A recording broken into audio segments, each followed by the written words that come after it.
Recently, I've been playing a lot of Commander, and the thing that irks me the most about Magic the Gathering is all the times I miss my land drop. So I decided to take a stand. I decided to make a deck that utilizes lands for everything in the game. A deck that uses 99 lands and a Commander, and still tries to win the game. So I made that list, and this is it, because it will be weird if I told you about the list, but this wasn't the list.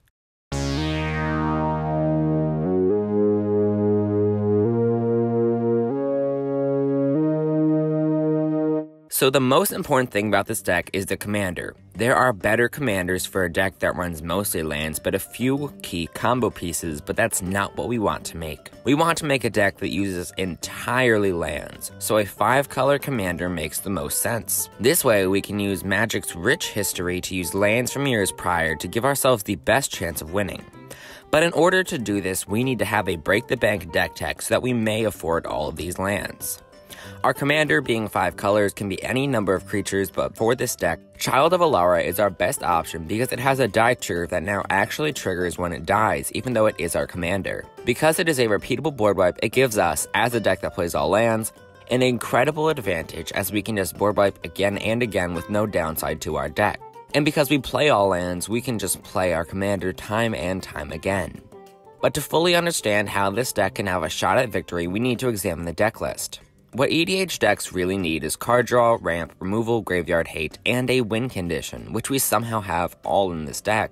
But let's start with that card advantage and selection. We play cards like Arch of Arazka because they are high-priced or conditional card draw, but it is very repeatable. Grim Backwoods is an amazing sack outlet because it allows our Commander to die while giving us cards. In addition to repeatable card draw, we have one-time card draw cards like Blighted Cataract, or we have cycle lands like Barren Moor, and the equivalent, which is Desolate Lighthouse. These lands can help us cycle through cards and find the best cards for whatever we need. We also play Throne of the High City, which is, spoiler, a card I pulled in the random buy that just popped up in the corner of your screen. But this Throne introduces the Monarch mechanic to the game, which is very powerful, especially if our opponents have no creatures. But this deck also finds a way to ramp us with lands alone.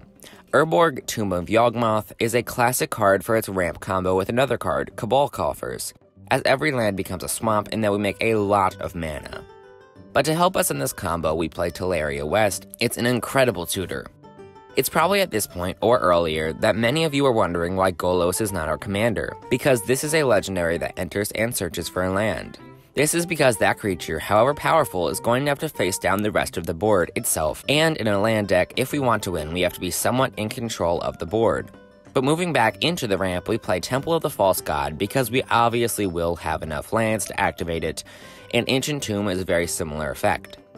If we want to make goats, which we of course will, then Springjack Pasture is not only a source of little blockers, but it can also sort of ramp us, but not really. This is a good card, but for ramp alone, it's bad. Moving along from that pun, we have Maze's End, which in fact is ramp. There are 11 different gates in Magic's history, and we play all of them in this deck, so this is probably our main win condition. We want to stall long enough for Maze's End to win us the game, but no matter what, it is ramp. Blighted Woodland is also ramp, and it is a key piece to giving this deck a chance. Because we are playing so many special lands in the deck, we actually only run 3 basic lands in this entire deck, just enough to activate Blighted Woodland and have 1 left over. Okay, so we've already covered ramp and card draw, so now it's time to see if we can actually remove 2. Well, we do have many wasteland type effects, and they are incredibly powerful at removing lands, but we're going to have to stick to sacrificing our Commander to Westvale Abbey, which also produces tokens to sacrifice, High Market, Mirren, the Moaning Well, or Phyrexian Tower. These are powerful effects that help the deck run a lot better by giving our Commander a way to be sacrificed to wipe the entire board and get rid of a lot of problematic creatures and permanents. Maze of its type effects are going to be very good at keeping us alive while our Commander may not be on the battlefield or we do not want to have to block. With Graveyard Hate, we unsurprisingly run Bojuka Bog, but we also run Moorland Haunt because it makes creature tokens, which is imperative for this deck to have an extended life. Then, moving right along, we have our win condition, which, believe it or not, might not always have to be Maze's End. It could instead be creatures because of the man lands. This is a cycle of lands that you can pay mana and turn them into creatures until the end of turn. There's a cycle of 2-color lands like this, but there are also cards like Forbidding Watchtower and Inkmoth Nexus that can turn into creatures as well.